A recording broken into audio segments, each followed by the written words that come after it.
So, good morning everybody, and a very warm welcome to our 5th webinar, Entrepreneurship in Agribusiness.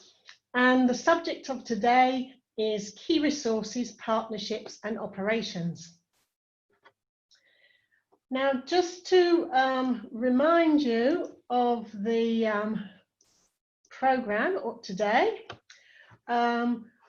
we're going to be covering the content of this module on key resources, partnerships and operations, and go through the key activities of this week, the key resources matrix template, and how to start making your operational plan with the operational plan template. We have a very interesting testimony from Amina Abdi Allah from Somaliland. And then I'm absolutely delighted, we've got May Morrison as our guest speaker. May is in the Global Talent and Organisational Department of Nestle Nespresso, and she's going to be talking to us about change management. And then, as always, we have time for Q&A. As previously, Catherine is helping me with the Q&A in the chat, so please put any questions into the Q&A, and any general comments or concerns, please put them into the chat. So that's going to be the organisation for today. Now, just to remind you where we are in the webinar series. So we're actually already halfway through on module 3.1, make a plan. So we've got 2 modules on the operational planning. This one today on key resources, partnerships and operations. And then next week it's going to be on the marketing plan. Then we move into the modules on finances. So making and managing money, the revenue modelling, the financial model and the cost structure. And then on the 26th of August, raising finance. And then into the last sections, putting it all together, the art of the pitch and writing your plan. So the last webinar will be on September 9th, and the deadline for submission of your business plans for review is the end of September. So that's the overall webinar series and where we are. Now, to go into the module of this week, the module has a whole series of tools and resources available for download, including the lesson summary, the audio, which is just the sound of the video. So if you are unable to have the bandwidth to watch the video, then you can listen to the audio. There's the activity on key resources, partnerships and operations, and then the key resources template, plus, as always, the filled-in example for our case study, the Trident Fish Farm. And then the last resource of the main resources on the platform is the operational plan template, and once again the example for the Trident Fish Farm. For each module, there's a lot of complementary resources and case studies. So if you have time, I'd really encourage you to go into some of those. There's some really interesting information in those. So as always, there is the module video, make a plan. This is not downloadable, but you can listen to it online. And if you are able to, I would really recommend you to listen to this and watch it, because it really sets the scene for the whole module and starts to prepare you to make your operational plan. But now going into the specific materials, so the lesson summary, where we are right now. So by now you should have defined your key value proposition. So you know what products or services you're going to deliver and who are your main customers. And so at this point, you should be really quite sure that you've identified a viable market. You've done your market surveys, and you're really ready to go into like the nuts and bolts of your strategy and start to develop your operational plan. And the operational plan includes both the operating plan, the marketing plan, the technology or product plan, if you're a product company, the distribution strategy, and the team, which is hugely important. So we don't expect that you do all this week, but you start to set the frames to build this operational plan and how it's going to pan out week by week and what you need to do. So this is really the objective of this lesson. You've got the activity which is related to key resources, partnerships and operations, and the key resources matrix template, which we'll see in a minute. So there are different elements of this. First of all, physical. So what equipment, land, vehicles, etc. do you already have access to, and what do you need? So if we look at the Trident Fish Farm, they needed land to erect their fish ponds. They needed all the equipment to build the ponds, etc. And you have similar demands. Do you need to consider intellectual property? Is there any special knowledge? The Trident Fish Farm had an agreement with Mama Wangi for her special recipe on fish sausages.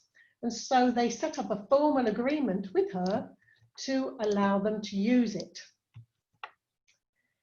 Then the financial aspects. What are the financial resources you already have, and what do you need? So here you start to prepare, where we'll go on into a couple of weeks, the actual financial planning side of the business plan. And then human resources, what human resources you have that set you apart, and what you need. So looking very specially at your team, and we'll come to this a little bit later today. And then what are the key partnerships you need? So these are suppliers, they can be farmers, they could be cooperatives, or they could be suppliers of other raw materials and packaging materials, and can be key partnerships with some customers, big customers, like supermarkets or whatever.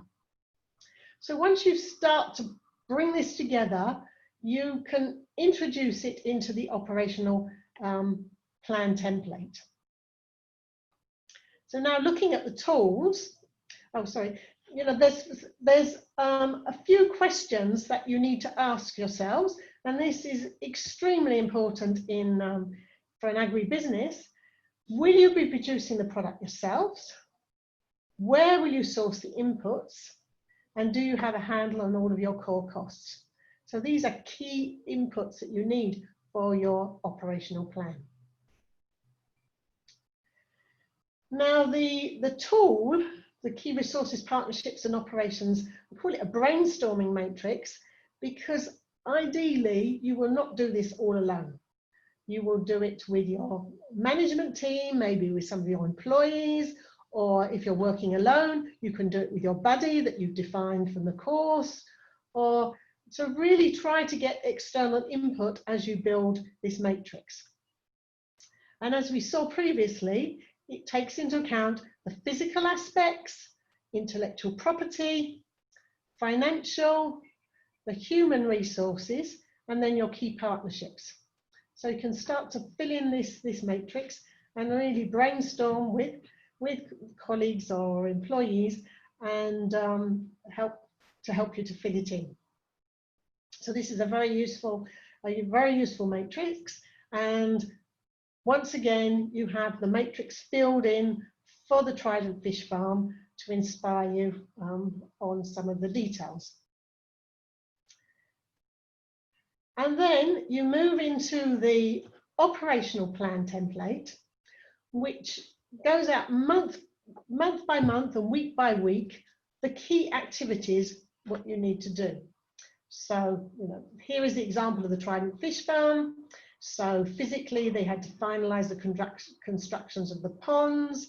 They had to prepare the packaging materials. They had to obtain quotes for stoves and fridges. They needed to pay for registration of the business, and human resources. They had their team, which was engaged, but they knew in the beginning that they were going to need help from family members to support them voluntarily. And I guess that many of you will also be in this situation. So it's good to determine agreements with the family members on the terms of their voluntary support if you need them in the beginning. And then for the partnerships, Trident Fish Farm knew that they would not be able to supply the wholesalers with all the fish that they needed. And so they wanted to set up partnerships with local cooperatives who could also supply fish for them. So as I said, we're not expecting you to fill in all this operational plan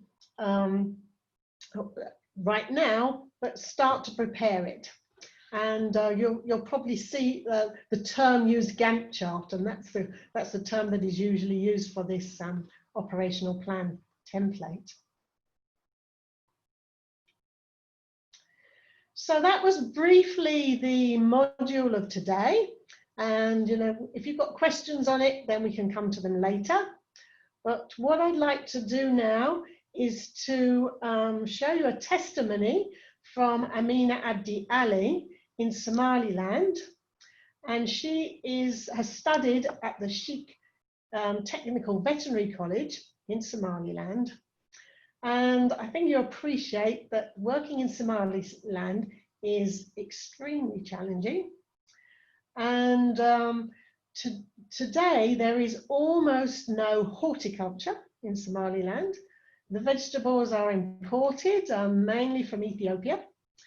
So at the Sheikh Technical Veterinary College, they brought in 2 horticulturalists from Kenya who've been helping the students and teaching them horticulture.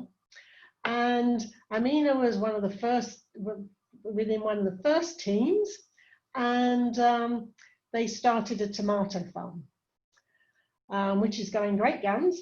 And I think you'll be very interested to hear what she's doing since then.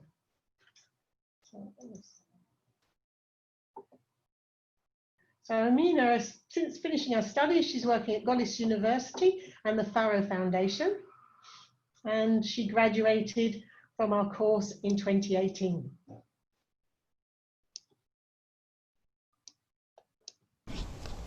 My name is Amina Abdi Ali. I live in Hargeisa. I currently work at Faro Foundation in Department of Agriculture. And at the same time, I'm a lecturer in University of Golis in agroeconomics and agribusiness. Actually, in agripreneurship in online course had helped me to make opportunity of to look on the market analysis, and also to think like I can do my own business. And what we do was like we work it at a team, and we talk about how can we develop in the market in Sheikh. At that time I was in Sheikh, I was living in Sheikh.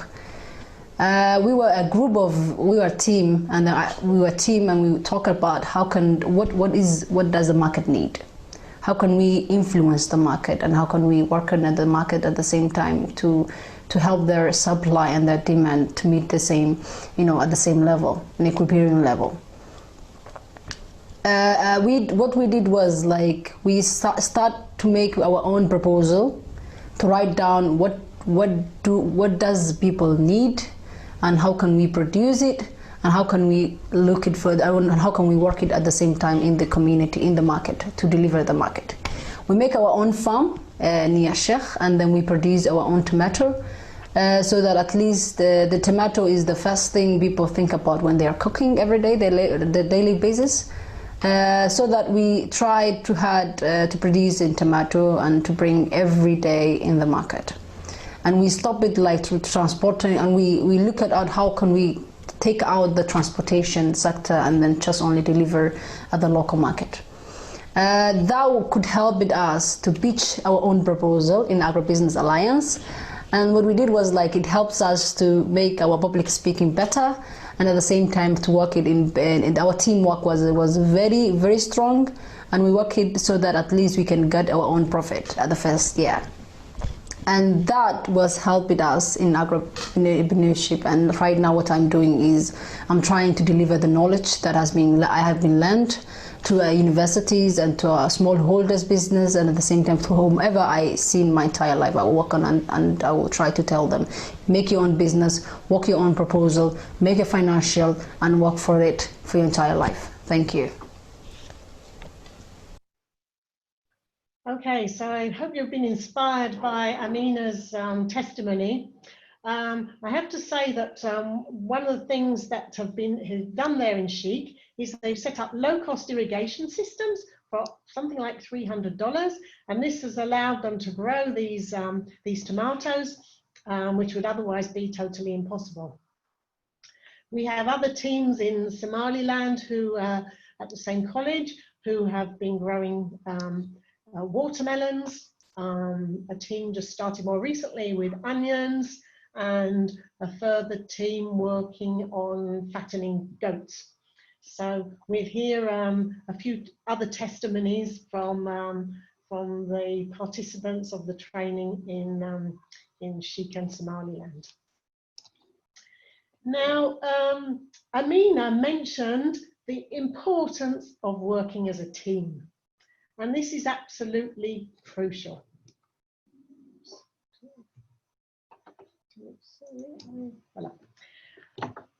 And teamwork is really a proven way to build a successful business, to assemble people together with complementary knowledge, expertise, and personalities.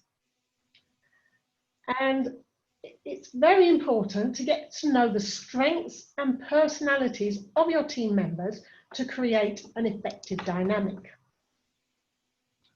And this dynamic are these psychological forces that influence the direction of your team's performance and behavior. It comes about from the combination of the personalities involved and how they interact. So I really have to stress very much the importance of teamwork. You cannot do this on your own, and you need to really have a solid team and people of different personalities than yours. Because if you only have people in your team who think the same way as you do, then you'll all go in the same direction. During my career, I really tried to have people in my team with totally different personalities to me. And sometimes this can be frustrating, because you say, well, why are they doing that like that? Or why do they think this? But finally, it's really, really productive. And sometimes that tension can really bring you superior results. And this actually has been proven time and time again. Now, right now, in times of crisis like the COVID-19, people react very differently. And you might be surprised at the way some of the people in your team or some of your employees react. It can be really unpredictable. But as a leader, you really need to understand this and react accordingly, and maintain the team motivation and the team dynamics despite of the crisis situation. So I'm absolutely delighted that we've got May Mosen, as I mentioned, from Nestle Nespresso, who has a lot of experience in this area, and she's going to talk to us about change management. So I'll hand over to May. Thank you. Thank you so much, Anne. So hello, good morning, everyone. And I'm very happy to be here with you to talk about what Anne mentioned. Especially in times of crisis, but also in regular times. One of the things that we always and constantly have to deal with is managing change. And we need to manage change because change is the only constant, and we're going through different changes at different times, but we also go through it at different speeds. Even if the change is happening to all of us, we all react differently. And when you're working on your business, or even when you're working in your personal life, when we're faced with change, it's very important that you bring people on board, because as Anne mentioned, you cannot do anything alone. And if you understand the change, the nature of change, why do we resist it, and how people react differently, you'll be able to find a different way to communicate with different personalities, so you can bring them with you on board on that change. So if we go to the next slide, change basically, as I mentioned, it happens all the time. It's the experience of something new, where things aren't the same as they used to be. And we have all heard people saying, but why do we need to change? Things are working as they are. We don't really need a new way of doing things. Let's continue doing things as we do. But the people, especially in times that we're living right now, in this world where everything's changing at extremely fast pace, we need to adapt to change. We need to be fast and agile to adapt to change every moment. And if we don't change, we will not succeed. And this is why the importance of understanding change. So if we can go to the next slide. The question is, why do we resist change so much? Why is it that, think of yourself and the people around you, whenever we are faced with a change, be it a very small change of changing a habit, like waking up a little bit earlier, or changing, people get very stressed about major change, getting married, or getting a divorce, or moving to a different place, or starting a business. People get very stressed. They resist. They resist a lot, and this is because when you think of the human brain, our brain, they say we are creatures of habits. Our brain consumes so much of our energy in general, and that's why it's always operating on autopilot somehow to save energy, because it's the biggest energy consuming organ in your body. So for example, how many times did you wake up in the morning, if you have children or if you don't, or if you are going to work or school, you just don't even remember how you got there. You find yourself there and you don't recall how you do it, because your brain is going on autopilot. But the minute you have to take a different route to work, or you have to take to do something slightly different, you find yourself fully there, and that's because your brain is not doing what it's used to. It's doing something new.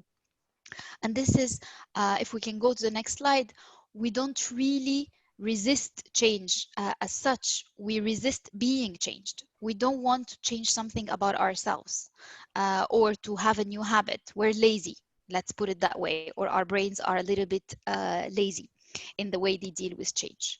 So this is very important to understand when you're bringing people on board with any change that you want to make, or a change that you're facing. It's not that people are resisting you. They're lazy to change because they know it will take a lot of their energy.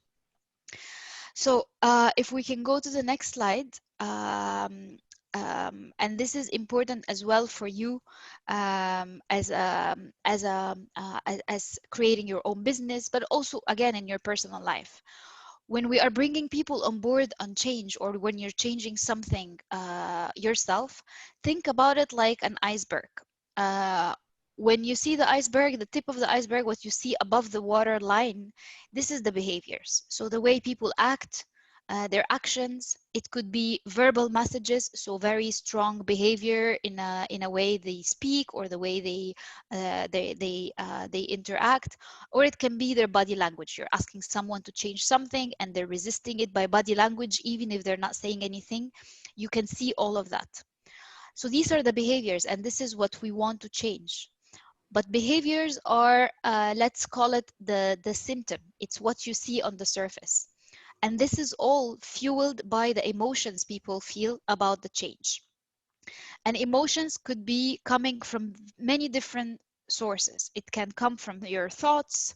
What do you think about that change? The values, is this change aligned with your values? Or is it part of your identity, beliefs, or needs, etc.? And here I can give you a very small example. So let's say the behavior that we want to change, let's say you want to start eating healthier. You want to stop sugar. You want to stop something that is you know you should do it, but you're not really convinced. So you want to stop. You want to start that. The emotions that you have behind this that will help you change or not are like, for example, if someone is telling you you should eat healthier, but you don't really feel the need to eat healthier, you feel pretty good, you're in good health, you're in good shape, you can do everything, so your thoughts are saying, but why do I need to change? I'm pretty good. So the emotions that are fueling, they're not enough for you to change.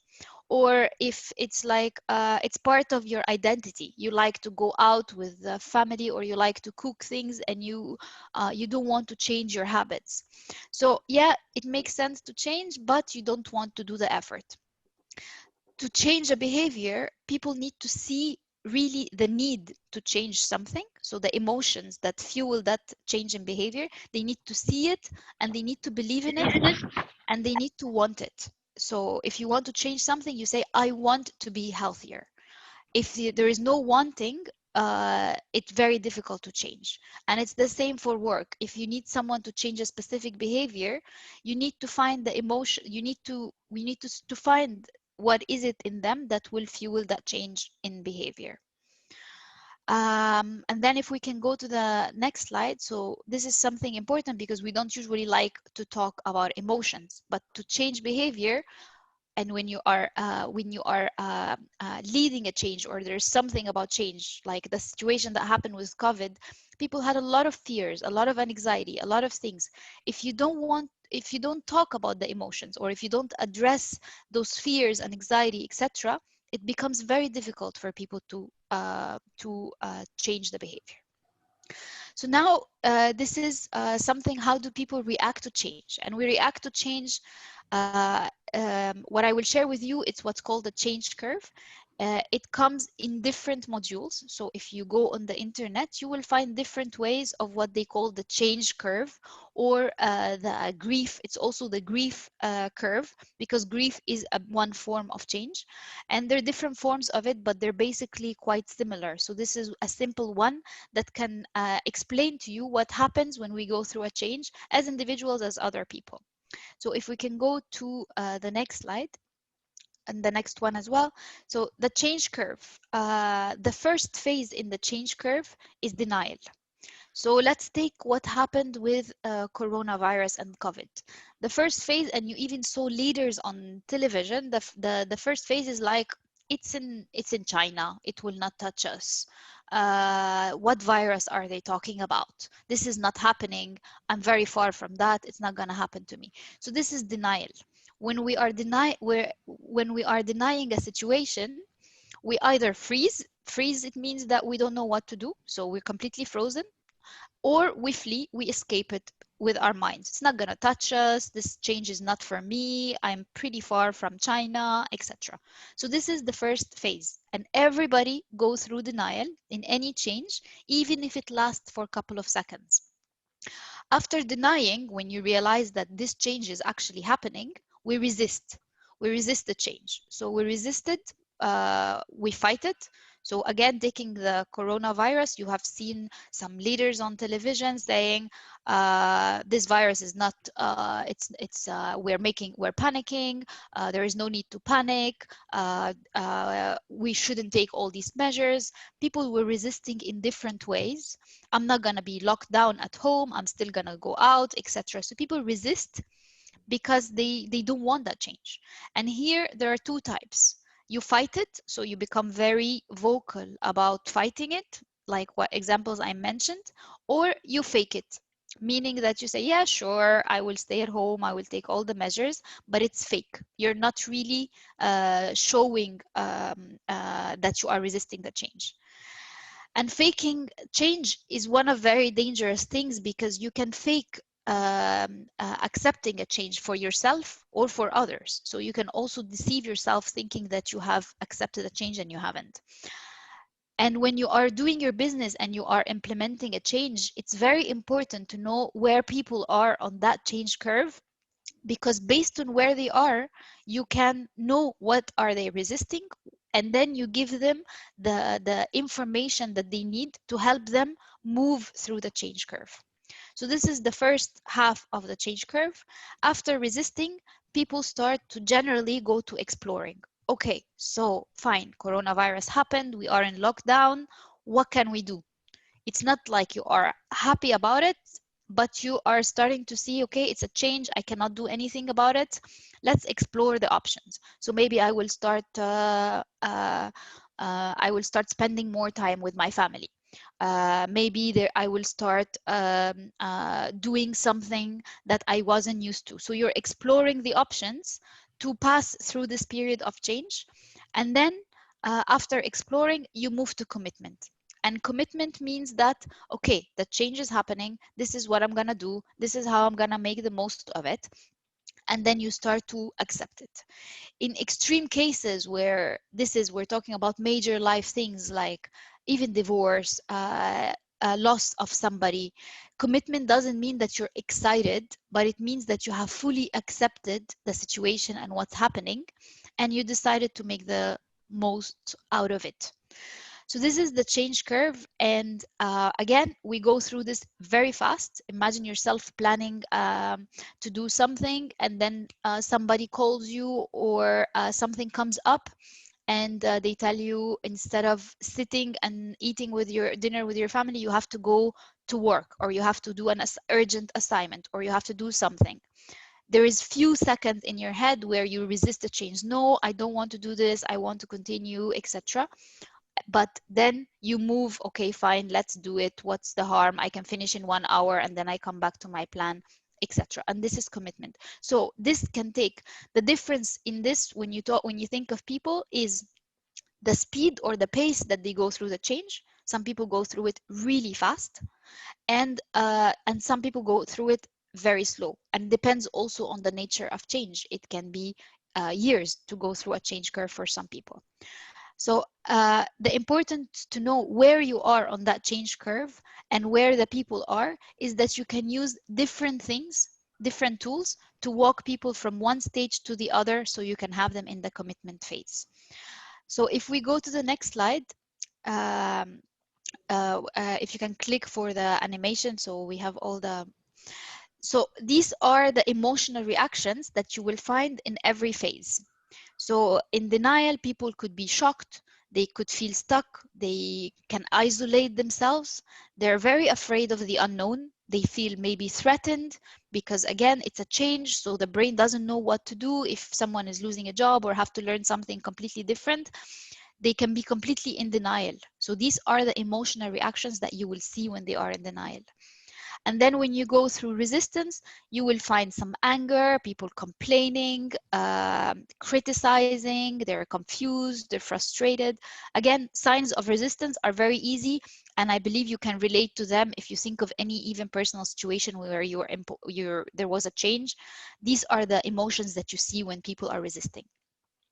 When you go to exploring, the behaviors that you will see, that people, they start to see the end of the tunnel, the light at the end of the tunnel, let's say. So they start to be hopeful. You can see a little bit of optimism coming.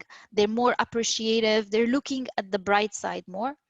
And then commitment, it could be excitement. It could be, again, that they accept the situation. They're welcoming. They're, let's do the change. You see the commitment. How do we do it best?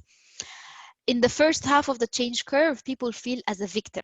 So denial and resistance, people are still in the victim mentality. They believe that they are a victim of that change. Even if it's a positive change and you are the one initiating it, like eating healthier, etc. You feel like, I don't want to do this, etc. And then in the commitment and exploring, people are victor. They feel that they have more of a victor spirit. We're going to win this. We're going to make it happen. So these are the possible reactions to identify where you are. And I will also send to Anne, she will send you some little questions and tricks to help you walk people from one phase to the other, or even apply it to yourself. So this is the change curve. Again, we go through it at different intensity. So some people take it very badly, they can be very vocal, and some people are very silent, so they take it internally. And this is the difference in personalities. And to help people, you need to know where they are so you can help them implement the change that you need. Important thing, if you can go to the next slide, in any time of change, these are again how to identify where you are. So this is the questions I was referring to. When you're in denial, you can these are the things that you could find.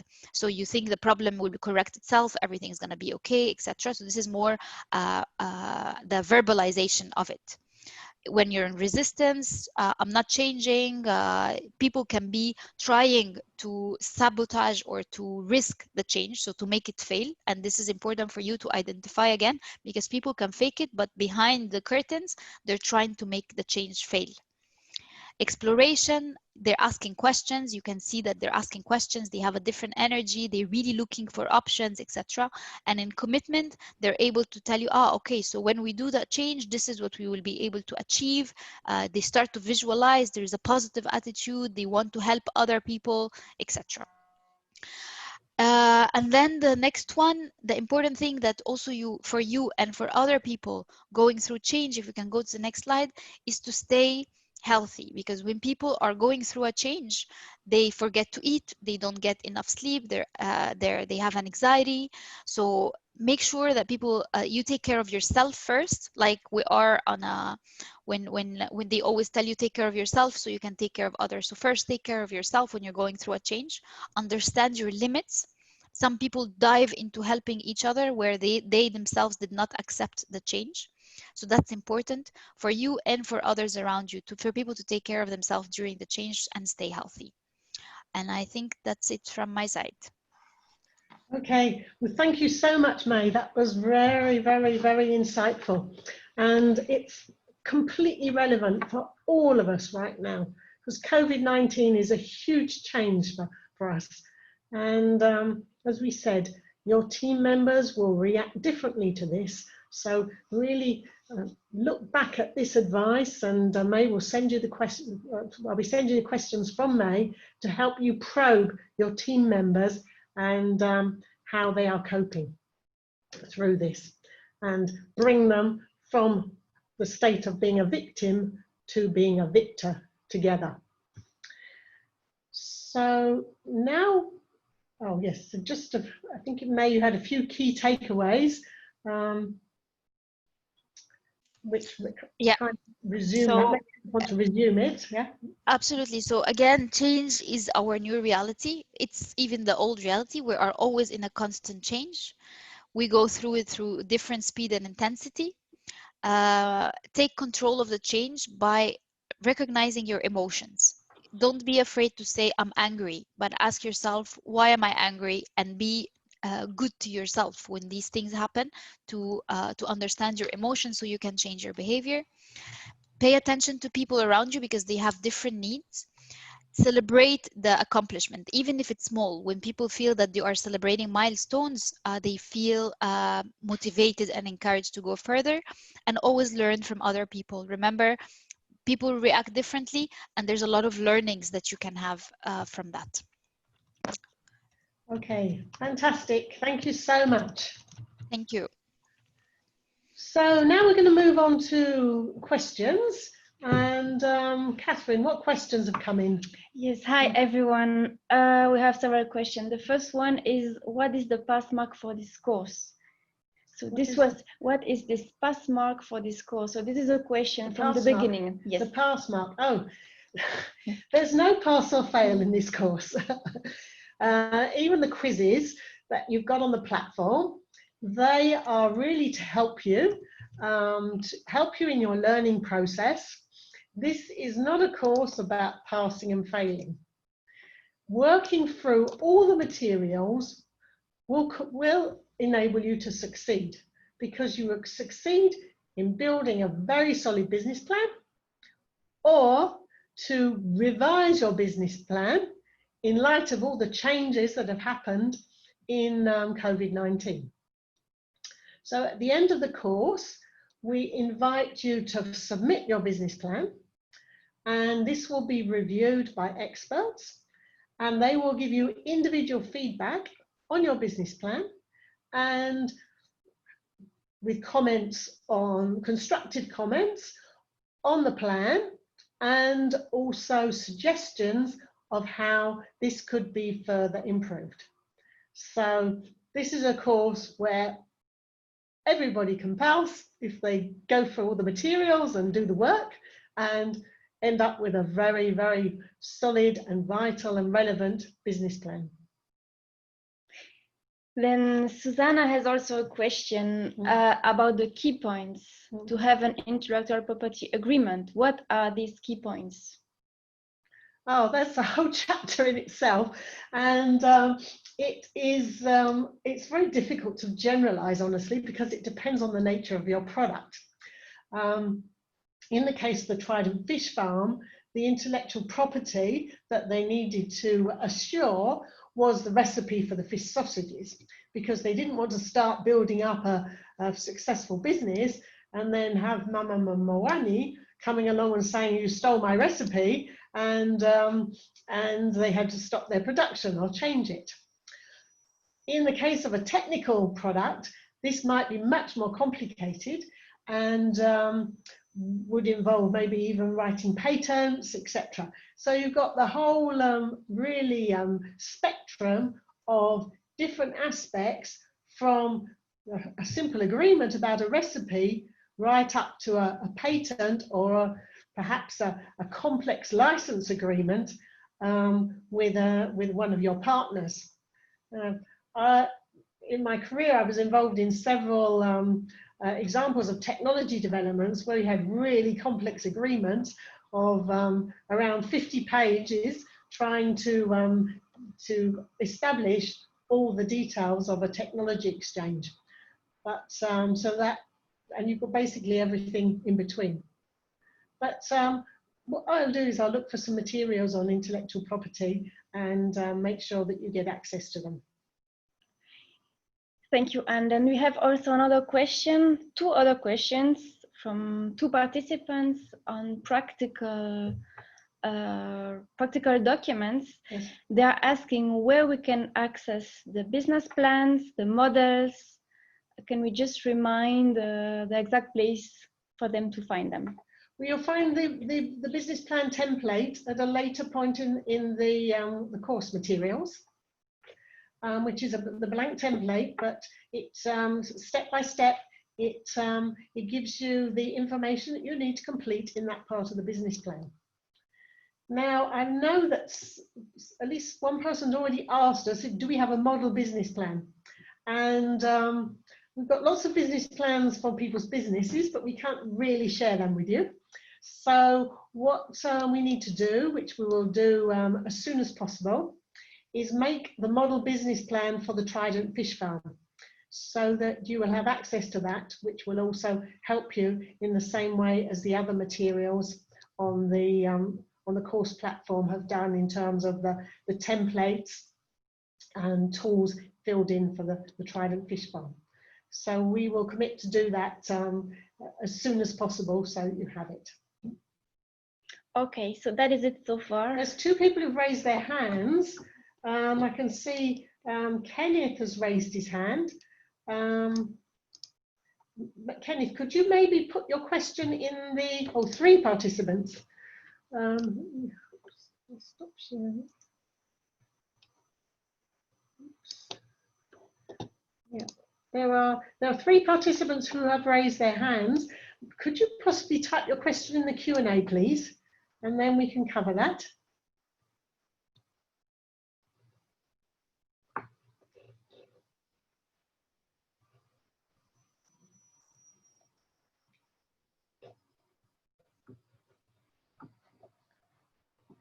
Maybe in the meantime, I can ask a question from May about, maybe May, you could say a few words about teamwork, further words about teamwork in the context of managing change. So It's as I mentioned, we don't go through change alone. Some changes, of course, we go through them alone, but especially when you are doing a business, you can be the one who's thinking about change. You can be the one who's driving the change, but we go through it as a team. So the people around you will have a huge impact on you, and that's why it's important to bring people on board. And as you mentioned, Anne, we have different personalities and different perspectives. So when you have a full team going through a change, it's important that you see things, because we see things from our own perspective based on our own experience, and people have different eyes for that. So you can be having completely a blind spot, and someone else in your team, they can see it. They can also come up with better ideas than your ideas. And that's why it's important to bring people on board. It's important to listen to others, even if you are not convinced with their ideas. Listening to them, imagine yourself frustrated or feeling bad, and someone listens to you.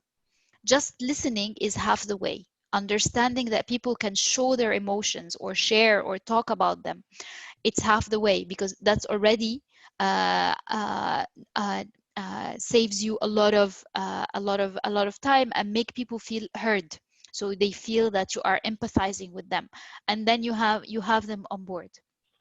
So teamwork in times of change are very they're important in general, but in times of change you cannot really do it alone.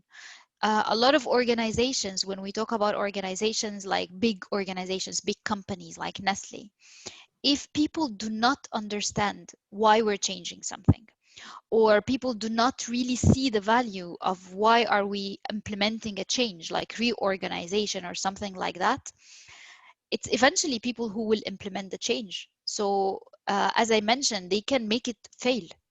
And that's why you have about 30% in one of the studies, about 30% of change initiatives in big organizations succeed, and 70% fail, because they have failed to bring people on board with the change. And this is already says something by itself. When the change is imposed but people don't understand why it's happening, they don't understand how to change, they don't understand how to sustain the change after once it's implemented, change initiatives fail. And you don't want that to happen. So teamwork, it will not only open your eyes to blind spots that you will not see, and people will come maybe with better ideas than yours, it will make the change fail or succeed. So you cannot do it alone, basically. When you also think about trying to change something in your own habits or something in yourself, committing in front of people and getting the motivation and encouragement and the advices from other people push you forward. So even if it's your own personal change, the people around you are your support system. So they will help you succeed. The most important is different perspective and implementation of the change. Does it answer your question, Anne? Yes, thank you so much. And we have a question from Francis. How can I really control the negative impacts of change in my life? That's a big question. So I don't think you can control. You know what they say, that life is 10% what happens to you and 90% how you react to it. So that's a common saying, and there's a lot of truth in that saying. Let's say you're in a very bad situation, and there's a lot of negative impact on you. The only thing you have to look at, you always like to I like to make it visual. Draw a circle. It's called the circle of control, and in that circle, inside it, write what you can control. So let's say the change is negative and it has a negative impact on you. The biggest change in life, you're losing your job, or you lost someone that you love, or any major change. What can you control in that situation will help you limit the negative impact. Meaning, like, the loss is lost, the change is changed, what happened. What could I do out of that situation? What could I do? Do I want to be stuck in that situation? Do I want to feel stuck? or do I want to look at what could I do to move forward? A lot of people lost their jobs and found a different way. They opened their own business. They did something different when they lost their job. A lot of people went through divorces and then they realized that they were in the wrong relationship. There are many negative changes and situations that happen to us that we really cannot control, but what we can control is how we take them, how we look at those situations, and how do we make the most out of a very bad situation. So you can't control the negative thoughts or impact, but you can look at the opportunities and explore, this is the situation that I have, what could I do about it to get myself out of that situation? And when you face a negative thought, you just literally dismiss it. Like you can say, I don't want to think about that negative thought. I want to think of what I can do. The loss that happened, I want to move forward. And just by having this attitude, you are in control of your thoughts or your reaction to the situation, even though you cannot control the situation. Does it help answering the question? Yes, absolutely. And I think that last piece of advice is absolutely crucial, because if you're in a certain thought pattern, you can spiral downwards. But Exactly. if you can manage to just say, no, this train of thoughts is not going to help me at all, it's only going to make it worse, then you can try to turn it around and move up. But absolutely. it's easier said than done. It's easier said than done. I believe that visualizing and writing can help a lot. So even if you do it on a piece of paper, what can I control? What can I control in that situation? And finding something that you can control. Even if it's just that you go for a walk, this is within your control. Or try to do something good for yourself to help you feel better. Only small things, take one step at a time. And it's a muscle. This is, like you're training for a marathon or something. It's a muscle. The more you train your brain to do that, to dismiss the negative thought and focus on the opportunity, the more your brain will do it again on autopilot, because it's been trained to do that, and you will see the change over a period of time. But first, like when you learn how to drive, you have to be very conscious. When you face a negative thought, you try to change it, you try to see what you can control, and then with time, your brain will automatically be doing that, trying to dismiss that thought and think of something positive. But don't give up on growing the muscles. Fantastic. Now we have a couple of questions on the templates. Lamek is unable to get the templates. So Lamek, by now you should be registered on the course platform. So if you're not, we will send you the registration guide, but all the templates are on the course platform under each module. And then Taylor is asking, why cannot the templates be edited? Effectively, some of the templates are in PDF, but others are directly in Excel and can be edited easily. So this is a part of the way that the platform is constructed, but we'll take a look at some of them and see if we can supply them in a different form that is easier to edit. I saw that Kenneth and Isaac raised their hands. It would be simpler for us if you could post your question in the Q&A or even on the chat, and then we will cover it. Then we had Susanna, who is a practicing farmer. She's working towards having an integrated farm model, and she's picked one quarter of my agribusiness, which is rabbit farming. In totality, I would like to operate all quarters simultaneously. Now, will it be safe to do a comprehensive business plan or approach each quarter individually? And the second question is, would the experts be able to review more than one business plan from one participant? Well, yes, the answer to the second question, yes, we would be able to review more than one business plan from a participant if you want to submit more than one. In terms of operating several businesses at the same time, if you want to get really big, a really big business, we would probably advise you to focus on one of them, focus on the one that has the most potential to really grow, where there's the biggest market need. But in many areas of farming, the different business areas could be synergistic. in terms of you have you're growing one main crop, which you can sell, but then you've got you know, waste products from that crop that you can feed your animals, etc. So I think it will depend on what the other 3 businesses you are intending to start are. But I think I would still advise developing one overall business plan that with the different aspects in it, because you know, if you're using this business plan to get investors, if they just read one part of the plan and then find out that you've got 3 other businesses, you know, a link to it, they, you know, that might raise some suspicions. So without knowing exactly more about what you want to do, I think I would still advise building it into one business plan and explaining the links between it. Then Tayo is asking, how does an enterprise come up with equity when you have other investors in your business? Well, can we postpone this one, because we will have a later module. It is on raising finance for your business. We'll do the webinar on Wednesday, August the 26th. So we'll be covering this point.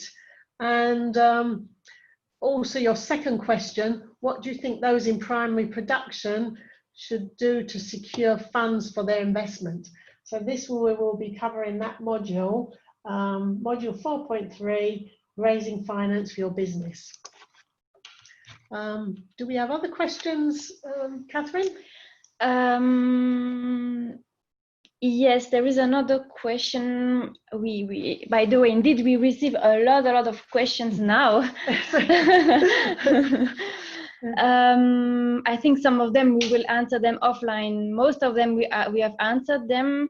We will also add all the phone numbers that we receive right now into the WhatsApp group. Yes. So I've answered. Maybe you could just take the opportunity for the 2 for May. For Toshi, for a team that's slow in responding to information shared by the team head, how do you get them to change and be more proactive? And Kenneth is asking, how do you initiate change into team members, especially when they're not really ready to accept the change? So May, if you could answer maybe those 2. Sure. So, again, you need to understand what is the reason why people are resisting the change. Do they have room to share their view? One of the very good tools when you are implementing a change is to find the early, what we call early adopters, the people that you feel are buying into that change. So to speak to them individually and try to make them model the behavior, or to get them to because every one of us have different relationships with different people. So getting more people on board individually can also help you implement the change, because you will have other change agents, what we call them change agents, working for you. So this is one thing. We are like children. Even when we are adults, we are like children. So rewarding a good behavior without making people feel jealous or anything. So if someone encouraging people to speak up, to share their ideas, to do that, that's a rewarding behavior. So that encourages other people to do the same. So this could be another way to do that. And then you need to identify the people that are not responding. You need to identify where they are in that change curve, and then you can have some individual sessions or discussions with them where they are able to express their view, so they feel listened to, so then they can you know how to tackle. If you don't know what are they resisting, you don't know how to get them on board, basically. And it's the same for how do you initiate a change into team members. Try to listen to them. When you listen to people, you will know why they are resisting change. without you knowing why they're resisting the change, it's very difficult to convince them. So for example, if you have someone that is just not listening, or not, maybe they have a hard time, I don't know, they have something in their personal life that preventing them from accepting the change. Maybe there is a need to change something or to convince them in a different way. So again, knowing why are they resisting the change will help you to help them accept the change. And the more people you get on board, the more people eventually all accept change. They do it, but it takes time. And the more people you get on your side of the change by more effort, one-to-one discussions, etc., the more you will get them on board. Fantastic. We've got 3 more questions. We're almost out of time, but I'll answer them quickly. So Juvenal is asking, what measures can I use to control the performance of changing in my business? Well, normally we're looking at the financial performance, and that is one measure, but I really encourage you to take the advice from May today and look also at the psychological aspects of the change. As I said, we'll send you some questions that will help you to do this. Francis is asking, is it possible for me to create a comprehensive business plan for a project that's not kick-started? Well, absolutely. Most of the students who follow our physical training course have not got a business that has started already. And Amina, she started completely from scratch. So absolutely, you can create a comprehensive business plan. But of course, it means that you need to spend more time on your market research. And then Jackson is asking, how can a small business be able to access international markets? Well, here, some of the criteria are related to quality and safety, meeting all the specifications for exports, but it's perfectly possible. A young lady called Eunice, who participated in one of our programs, she is now exporting her hibiscus tea to Germany, for example, and also some other products. So it is perfectly possible. You need to identify the need and then make sure that you meet all the quality requirements. So if there's any, and somebody is asking about, Ali is asking to throw more light on revenue stream. Well, this will be coming in a module on with the webinar on Wednesday, August the 19th, which is all about revenue modeling, the financial model and the cost structure. So we will be coming to this in the next couple of weeks. So as we draw to a close, a huge thank you to May for this hugely insightful presentation and explanations. Thank you also to Catherine for managing all the very active chat as always, and wishing you all the very best with this module, and see you next Wednesday. Thank you very much. Bye-bye.